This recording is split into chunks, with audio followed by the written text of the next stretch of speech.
जय श्री कृष्ण।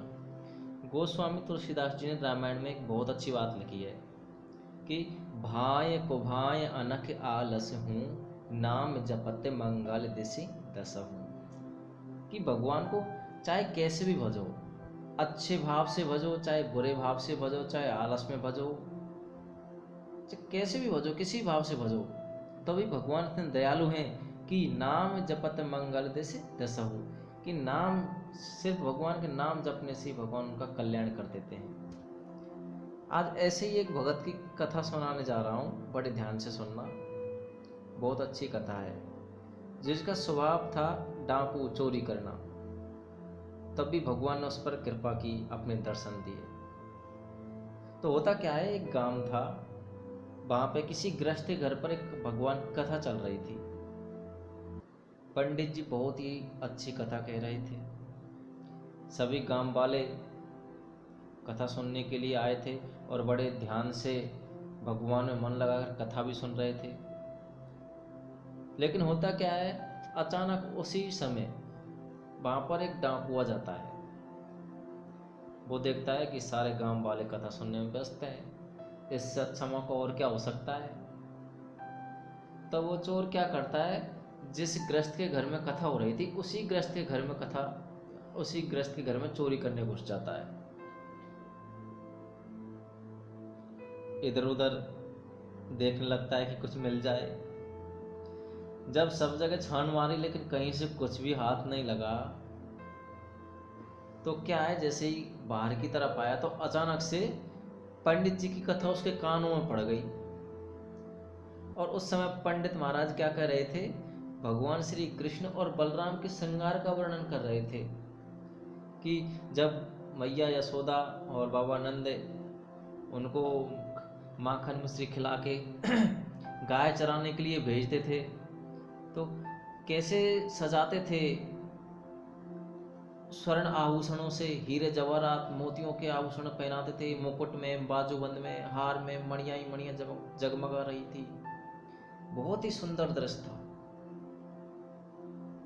और जैसे ये शब्द उस चोर के कानों में पड़े तो उसने तो कुछ सुना ही नहीं, उसको तो बस हीरे जवाहरात दिखने लग गए। अब तो वो वहीं खड़ा खड़ा सोचने लग गया कि यार, मैं तो आज तक इतनी छोटी मोटी चोरी करता रहा, असली खजाना तो आज पंडित जी ने बताया है।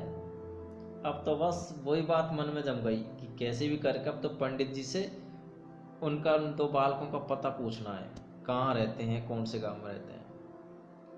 तो वो चुपचाप आके कथा में बैठ गया लोगों के बीच में। कथा खत्म हुई, लोग बाग प्रसाद लेके घर जाने लगे। चोर ने भी प्रसाद ले लिया। वो तो मौका देख रहा भाई, कब पंडित जी जाए और कब पंडित जी से पूछूं। तो जैसे ही पंडित जी अपना दान दक्षिणा लेकर जाने लगे तो वो भी पंडित जी के पीछे पीछे लग लिया। तो चलते चलते पंडित जी को एहसास हो गया कि कोई ना कोई उसका पीछा कर रहा है। तो उसने सोचा कि यार, मेरे पास दान दक्षिणा के रुपए भी हैं, इसलिए वो और तेजी से चलने लगे। तो चोर दौड़ के और पंडित जी के आगे आके कूद गए। ए पंडित जी, वहीं पर खड़े रहो। अब तो साहब पंडित जी को घबरा गए कि आज तो ये मेरे को लूटेगा या मारेगा। पंडित जी हिम्मत करके बोले, भाई कौन हो और इस तरह मेरा रास्ता क्यों रोक रहे हो। पंडित जी ने कहा, भाई मेरे पास क्या है जो तुम मेरे रास्ते रोक के ले लोगे।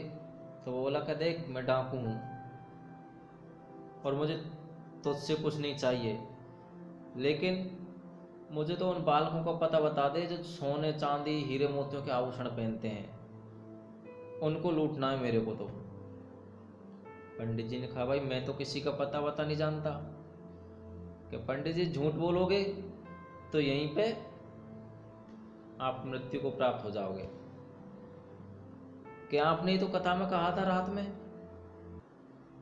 पंडित जी को थोड़ा याद आया, अच्छा तो ये उनकी बात कर रहे हैं, कृष्ण बलराम की बात कर रहे हैं। कैसा मूर्ख है, अच्छा मूर्ख है इसको। तो पंडित जी सोचने लगे, अब इससे कैसे भी पीछा छुड़ाया जाए।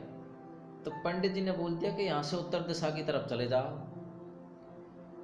और एक हरे भरे वृक्षों वाली जगह मिलेगी, वहां पर नदियां बह रही है कल कल करती हुई, तुलसी की सुगंध आएगी, बड़े बड़े कदम के पेड़ हैं, और सुबह के टाइम पे सूर्योदय होते ही दो बालक आएंगे बंसी बजाते बजाते, और तब उनको आप पकड़ लेना। ये पंडित जी महाराज ने कह के चोर को बता दिया। अब वो डाकू तो बस सब कुछ भूल गए, अब तो वो ही याद आने लगे, क्योंकि उन्होंने उनकी मनोहर झांकी के दर्शन तो पंडित जी के मुख से कथा में ही सुन लिए थे। अब भाई जैसा कोई हमको बताता है तो किसी के हम जब तक नहीं देखते तो वही भाव हमारे मन में बना रहता है। तो बस उस डाकू के मन में तो उन श्याम सुंदर की, कृष्ण बलराम की छवि बन गई। एक ही उद्देश्य था बस, कैसे भी उनको लूटना है। तो डाकू पंडित जी के पते के अनुसार उत्तर दिशा की तरफ चल दिए। चलते गए, कुछ भी ध्यान नहीं रहा कि कहाँ जाना है, कितना चल दिया, कितना चलना है, बस दिमाग में वही छवि बन रही थी। अचानक से एक जगह देखा तो एक नदी की कलकल की आवाज आई, हरे भरे पेड़ देखे चारों बगल, थोड़े आगे चले तो कदम के पेड़ भी दिखाई दिए। अब तो उन्होंने सोचा, डाकू ने सोचा, हो ना हो यही वो जगह हो। तुलसी की भीनी भीनी खुशबू आने लगी। अब तो उनको पक्का विश्वास हो गया कि अब यहीं इंतजार करूंगा, रात हो गई। तो रात को क्या गया, कदम के पेड़ पर चढ़ गए ऊपर।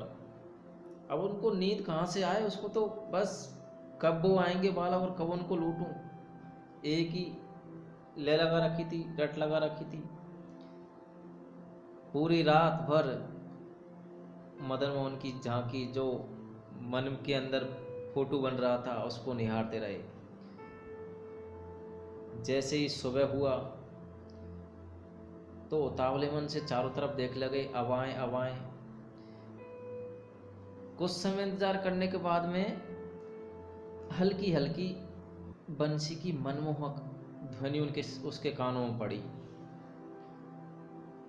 तो डाकू तो इतना उतावला था कि उस कदम के पेड़ से नीचे उतर के तुरंत ही कि कहाँ से आ रही है कहाँ से आ रही है ढूंढने लग गया।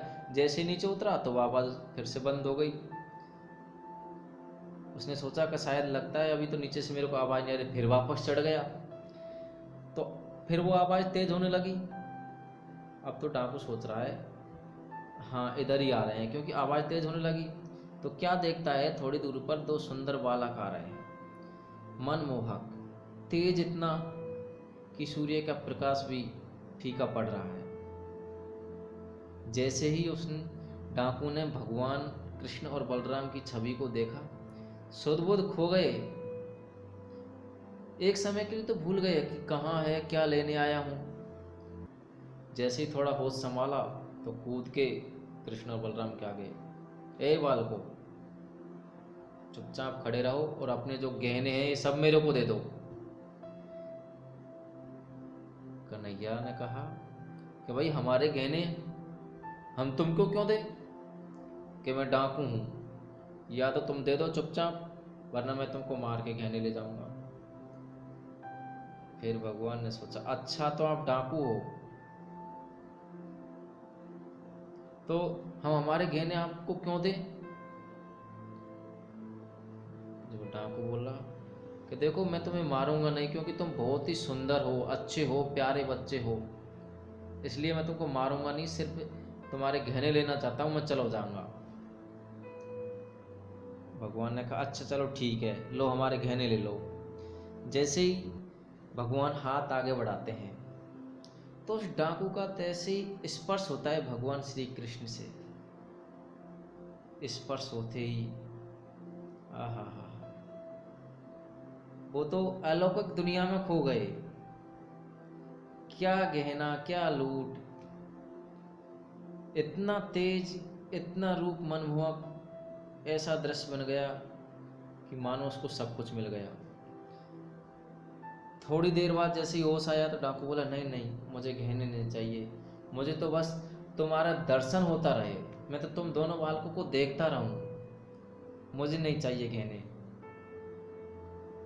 कन्हैया ने कहा अरे हमारे पास और बहुत सारे हैं, मेरे बाबा के पास में बहुत खजाना भरा पड़ा है, हीरे चांदी मोती बहुत सारा खजाना है, आप ले लो और हम आपको और ले आएंगे। डाकू बोला कि नहीं नहीं, मुझे तो गहने दो या मत दो, लेकिन अपने दर्शन जरूर रोज दे दिया करना। कन्हैया ने बोले चलो हम दर्शन भी देंगे और तुम ये गहने भी ले जाओ। तो चोर ने सोचा, फिर होश आया कि अरे मेरे को क्या मतलब है इनसे, मुझे तो अमीर बनना है, धनवान बनना है, कि अच्छा ऐसा करो इनको बांध दो। तो कन्हैया ने और बलराम ने उनको बांध के पोटली में और डाकू को दे दिए सारे गहने। अब तो डाकू वहाँ से चल दिया कि मैं फिर आऊँगा, लेकिन तुम्हारे दर्शन करने आऊँगा अब, और मुझे धन वन कुछ नहीं चाहिए। चल दिए साहब। डाकू खुश होते होते अब तो उनके जमीन में पैर क्यों टक रहे हैं, वो तो हवा में उड़ रहे हैं, क्योंकि उनको तो बहुत सारा धन मिल गया। झटपट अपने गांव पहुंच गए। अब तो गांव वालों को पता लगा, अरे इसके पास इतना कैसे आया, लोगों को चर्चा होने लगी कि वो तो बहुत अमीर आदमी बन गया। जैसे ये बात पंडित जी के कानों में पहुंची तो पंडित जी भी उसको देखने आए। जैसे ही पंडित जी आए तो वो डाकू उनके चरणों में गिर गया। पंडित जी आपने पता बताया, उस पते पे गया और मैं तो उन दोनों बालक मेरे को मिल गए और मैं उनका धन लूट के ले आया। पंडित जी सोच में पड़ गए, कैसे कैसे हो सकता है, इस जैसे दुष्ट को तो भगवान कैसे देख सकते हैं, ये तो डाकू है, चोरी चकोटी करता है, लूटपाट करता है। पंडित जी ने कहा नहीं, मैं तो नहीं मानूंगा, मुझे विश्वास नहीं हो सकता, तूने कहीं किसी को लूटा होगा, कोई अमीर आदमी को लूटा होगा, मैं नहीं विश्वास करता। कि चलो पंडित जी इस बार आप मेरे साथ चलना, मैं आपको अपनी आंखों से बताऊंगा, आप अपनी आंखों से देखना। चलो ठीक है। तो पंडित जी को लेके वो डाकू फिर चल दिए। डाकू ने बताया कि देखो यहीं पे इंतजार करो, सुबह होते ही वे जरूर आएंगे। दोनों इंतजार करने लगे, कदम के पेड़ पर चढ़ गए दोनों।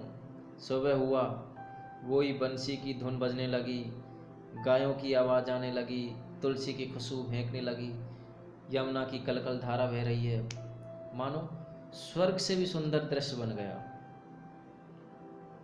डाकू की मन में, डाकू के कानों में जैसे ही बंसी की आवाज़ आई तो डाकू बोला देखो पंडित जी, बंसी की आवाज़ आ रही है कि नहीं आ रही? पंडित जी को तो सुनाई दे ही नहीं रही। पंडित जी ने बोला कि क्यों झूठ बोल रहे हो, मेरे तो कुछ सुनाई नहीं दे रहा। अरे पंडित जी आ रही है, देखो ध्यान से सुनो। जैसे ही नजीक आए कि देखो पंडित जी, वो रहे ना दोनों बालक। अब साहब पंडित को कुछ नहीं दिखे। पंडित जी बोले क्यों झूठ बोलते हो, कहाँ है, मेरे को कुछ दिखाई नहीं दे रहा। क्या अरे ये तो खड़े दोनों बालक, कि मेरे को तो नहीं दिख रहे। तो फिर डाकू के मन में थोड़ा संशय हुआ, हाथ जोड़कर खड़े हो गए उन बालकों के सामने, कृष्ण और बलराम के सामने।